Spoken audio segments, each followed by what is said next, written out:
we are continuing on Hebrews chapter 12. So the question from last week, how are the saints of old made perfect in us? That was Hebrews 11:40. If you remember that verse. Let's see if I can pull it up as well. How are the saints of old made perfect in us? Anyone care to take a stab at that question? That was our sort of a strange one that we ended with.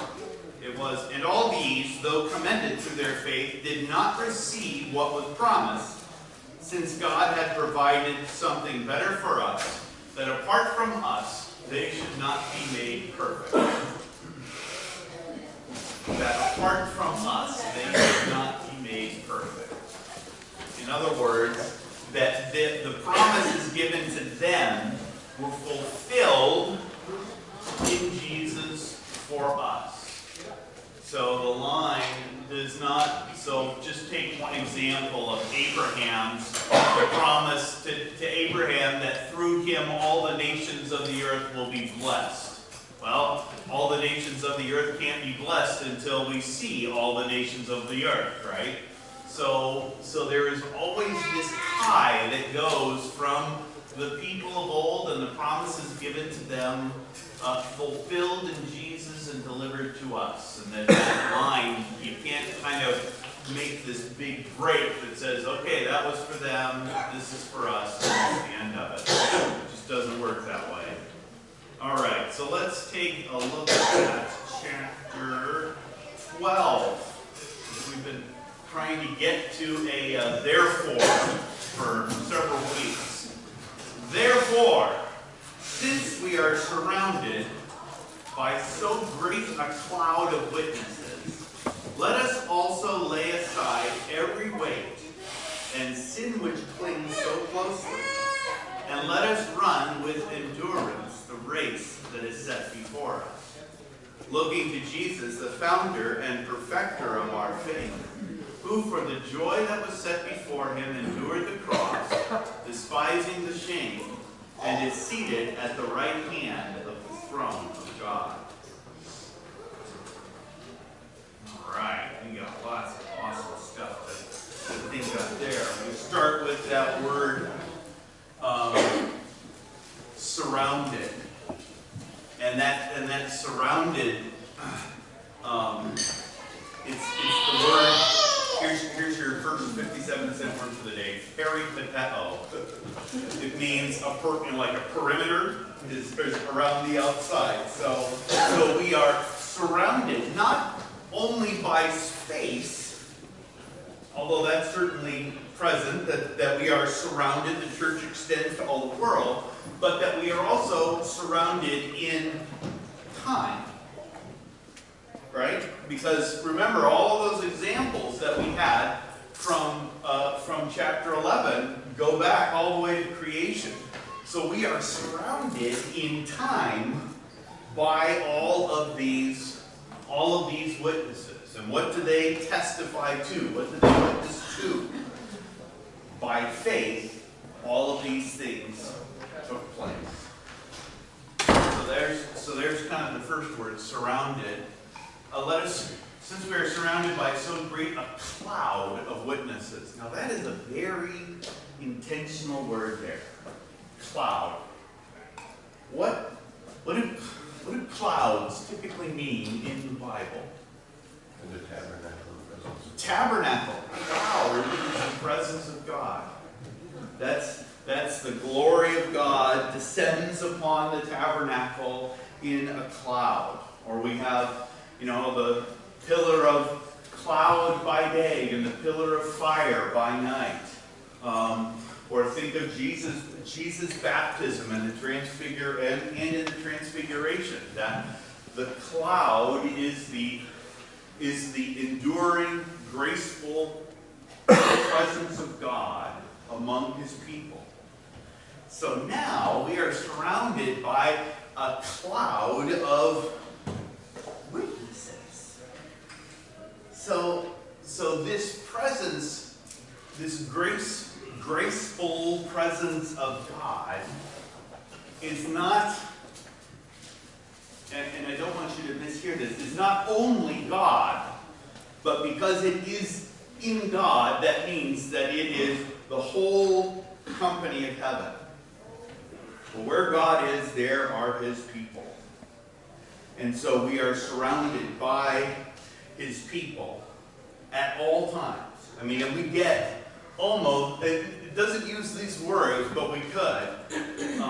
This does sound a little bit like, therefore with angels and archangels and all the company of heaven, like we sing in the communion liturgy. I could almost imagine, therefore, since we are surrounded by this cloud of witnesses with angels and archangels, I'm not suggesting we change the liturgy. Don't get me wrong here. We don't do that. But it is a very interesting picture. Catherine. This cloud of witnesses my immediate thinking is there's our witnesses to God's grace, and so they are holding you up. Yep. But what are they witnesses? Are they witnesses of Jesus' life? What is the They testify that God is present and takes care of his people. Okay. Right? That's chapter 11. Okay. By faith, all of these things take place. That God, and that by faith they are able to see that God does this. So that God takes care of his people. So it's that by being surrounded by them, that they are constantly reminding you of that. Yes. That they are bringing you back to that. Okay. Yes. So you get this sense of they're still here. They're still present. We are not alone. Dennis and then Pastor Fro. Just reminds me of walking into an Orthodox church and seeing all of the icons, all over the walls, the ceilings. Yeah. And it is a crowd. Yeah. Yeah, that is the picture that you will get in a lot of in Eastern Orthodox church. They have in their iconography, you'll have this sense of you can't walk into an Eastern Orthodox church and think that you're by yourself.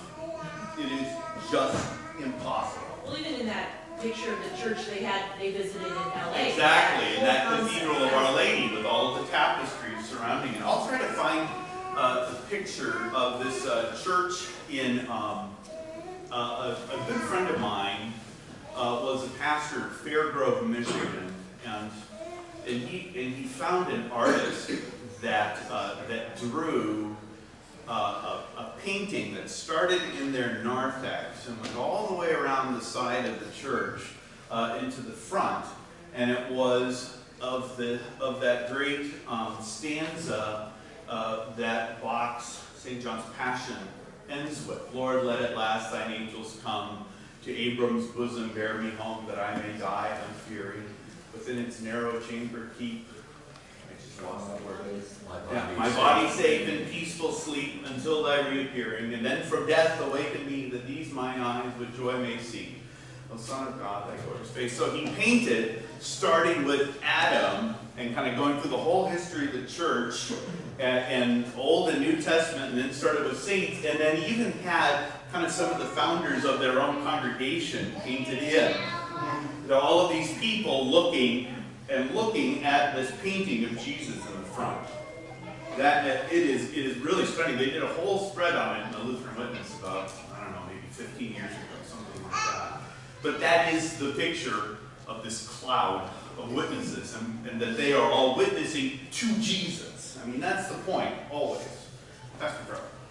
One thing that has been helpful to me in understanding Hebrews 11 and 12 is that the terms faith and hope are really synonyms. And faith is the things that have been promised and have been delivered. Right. And hope is the expectation of the things promised that have not yet been delivered. So our Old Testament believers had faith in the promises of God, and they hoped for the coming of the Messiah. we who live on this side of the crucifixion have faith in the work of Christ, and our hope is in his final coming in glory. Yep. And so, if we look at Hebrews that way, that has been very helpful to me. Yeah, I like that. And that's kind of all right, let's put despair and anxiety in kind of the same, that would be the antonym to that. Despair is looking back at your life and seeing only darkness and gloom and remembering only the bad things. Anxiety is looking to what's coming in the future and only having fear of what's going to happen. So we have faith and hope. That's very helpful. We'll keep you around. Well, we can't keep you around because you're going to Kenya. Oh, all right. We'll let you go this time. Is there another hand? Did I miss somebody else? Okay. So we get surrounded. Since we are surrounded by so great a cloud of witnesses, since we have all of these people kind of around us looking to Jesus and saying, kind of elbowing and saying, hey, look, remember what he did for me? He's going to do that for you too. Remember when all of these things happened? You remember Joseph in Egypt? And how every time he confessed the faith, things got worse for him? Well, congratulations, he's going to do that for you. But he's going to be faithful through all of that. So you then can look to Jesus along the way. Since we are surrounded by so great a cloud of witnesses, let us lay aside every weight and the sin which clings so closely, and let us run with endurance the race that is set before us. This is the same theme that we have seen throughout this book that we keep circling around. Endurance in the face of trials. Faithfulness in the face of difficulty. And now we've got this picture that says, see, look at how God is faithful. Look at how God does all of these things. He has done all of these things. He will continue to do, he is doing this now. He will continue to do these things for us along the way. Kathy. So, when I look at this, it looks like it is speaking directly at sin. But I think that sometimes this is read as, and so you should be happy because you have this. There's no reason why you should be in despair ever. Is that what it is? Well, is it wrong to be? I think it's important to recognize that the picture that we're getting in Hebrews is not talking about an emotional state. It's not the joy. Right. This is not simply talking about attitude or how I feel, but who I am and what do I believe, and what does that in turn shape me to do.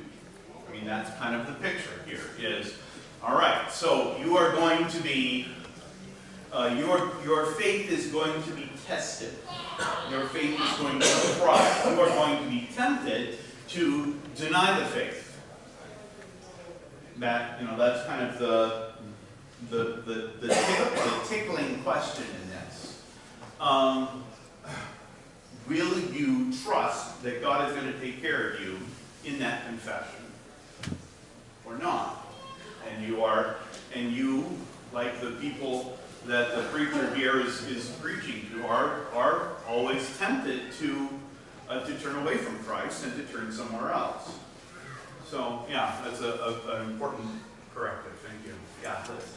This is one of those verses that is often taken out of context and let us run with endurance the race that is set before us, because it doesn't include the previous verse, and it doesn't include the previous verses before that previous chapter. And I think it's important for us, yes, we run with endurance the race that is set before us, but how do we get that endurance, and how do we get what that? is the race? By laying aside This is not simply the sin and relying on the faith that our forefathers have brought and that we carry on and continue to believe in. And that goes back to those previous verses as well. Absolutely. And then that points us to what kind of race we're running.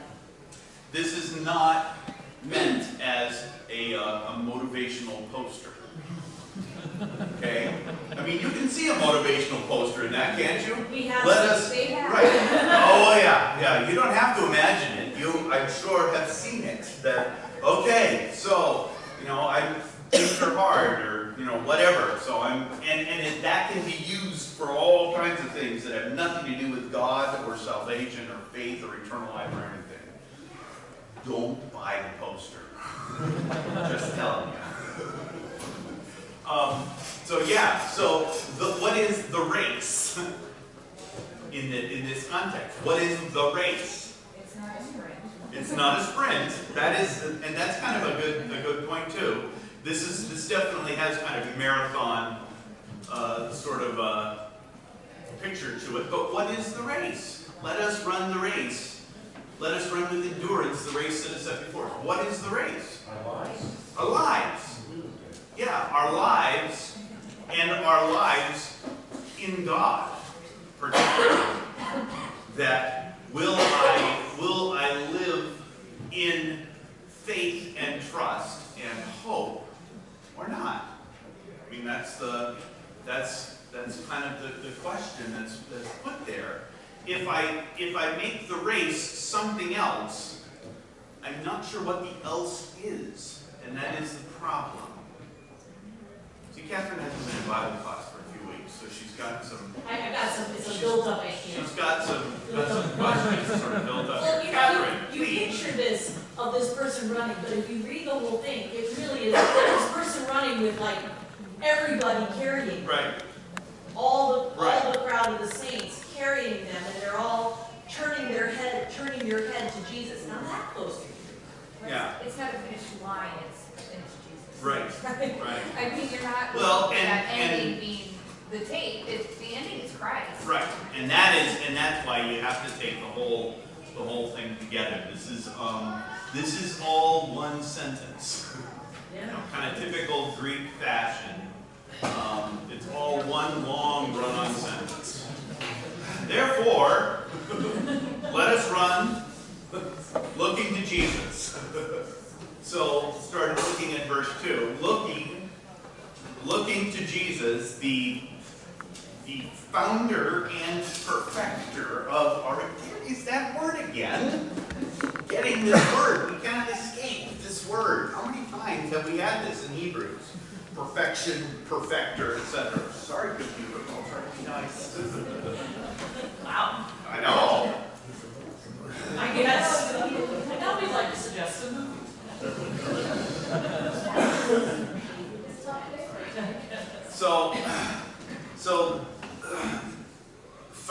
Founder is this word archegos or something like that in here.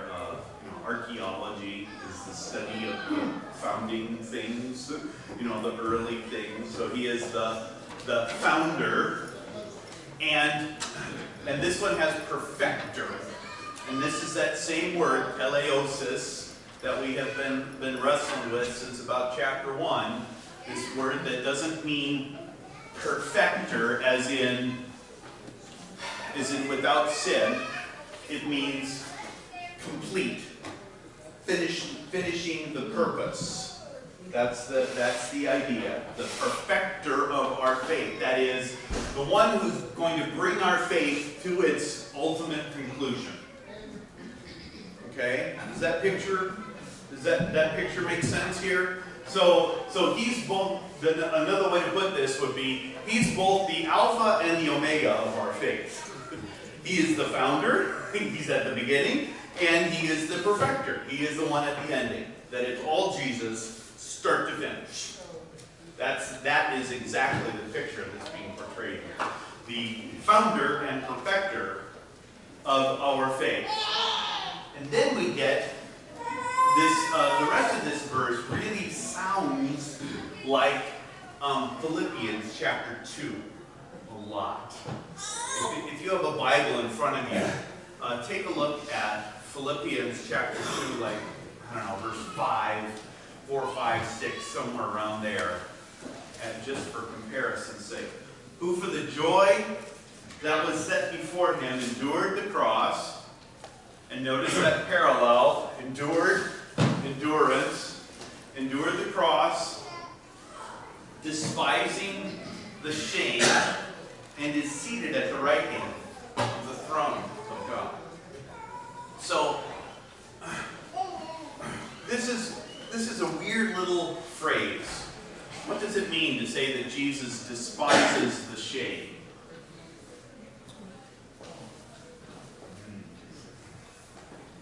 It's a tricky one. Is it not appropriate to him? Well, let's figure out what shame is. Shame has to do with how you are viewed in the community, right? Shame is put upon you by other people.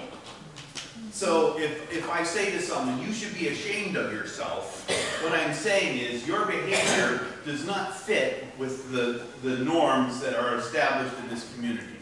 I mean, that doesn't sound nearly as good when you're talking to someone.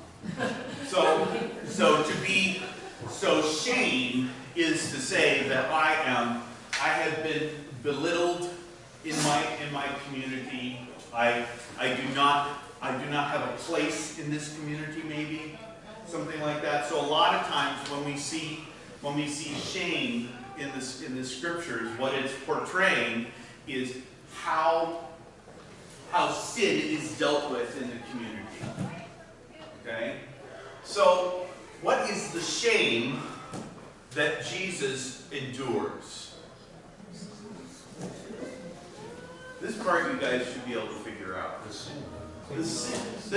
shame of the cross. He dies on the cross as a common criminal, naked, bleeding. He has no one. He has nothing, and so he is utterly alone because he has been abandoned by his people. And right, my God, why have you forsaken me? Right? That is the shame of the cross, is that he takes that abandonment despite the cost, and in fact despises the shame, and says, I will take this shame, I will endure this shame for you, because you do not need to be ashamed to stand before God. That's the comparison. Because he endured the shame of the cross, you need never be ashamed of standing before the Father in holiness. I mean, that is the picture there. Well, where's the joy? Who for the joy that was set before him, where or what is the joy? The church, the bride. The bride, the people. His joy is the people whom he comes to save.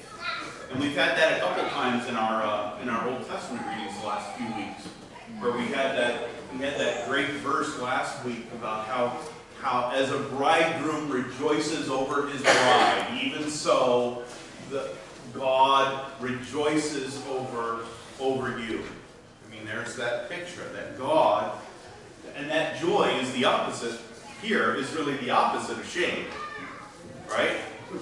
Shame is saying, I want no part of you. Joy is saying, I am all in. I am here for you completely and utterly. So those two are meant in contrast to one another. So he knows the joy of being family with you, and so will endure the shame of abandonment for the sake of the joy set before him. Anybody find the verses from Philippians that I'm talking about? This is right in the beginning of the poem in chapter 2. I could be completely wrong. That's entirely possible. This is Sunday after all.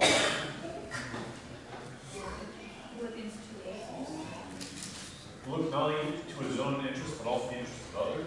Yeah, you find the language in this whole poem here. Have this mind among yourselves, which is yours in Christ Jesus, who though he was in the form of God, did not count equality with God a thing to be grasped, but emptied himself, taking the form of a servant, being born in the likeness of men, and being found in human form, he humbled himself by becoming obedient to the point of death, even death on a cross. Therefore God has highly exalted him and bestowed on him the name that is above every name. So it's not an exact parallel, but you very much get the same sense in that poem in Philippians 2. So now he despises the same and is seated at the right hand of the throne of God. So now he is risen from the dead and everything. Well, Both those verses, the one we were just reading, right? yeah, sure are. Yeah, these are Lent verses that are very, very, very often used in our liturgies during Lent. That is absolutely true. Yeah. I'm going to just start this. I realize that we're about out of time. Consider him who endured from sinners. There's our answer to that question before. Who endured from sinners such hostility against himself, so that you may not grow weary or faint-hearted. In your struggle against sin, you have not resisted to the point of shedding your blood. And have you forgotten the exhortation that addresses you as sons? So we're going to get to that next week. So this is kind of the point here is that in our struggles in the Christian life, we have not faced the hostility that he himself faced on the cross. Does that make sense? Just as an aside, here is where the NIV has a very, very poor translation of verse 5 and 6. It uses the word punish Instead of discipline. And that God punishes us for our sins. Well then, for what purpose did Christ come? What is the purpose of the cross? Yeah. Yeah, in this context, using punish would be pretty dramatically wrong as compared to discipline. So I'll make a point of looking at that next week, just for you. I'm going to take notes. You take notes. All right. Pastor Fro and his wife Jan leave bright and chipper tomorrow morning to go back to Kenya. When do you guys come back? Mid-May. All right. So you've gone for a good 5 months or so. Peace be with you in your travels, and let us know if there's anything that we can do for you. Hopefully, yes, we will certainly continue to do that. Hopefully, your spring will be less eventful than your fall.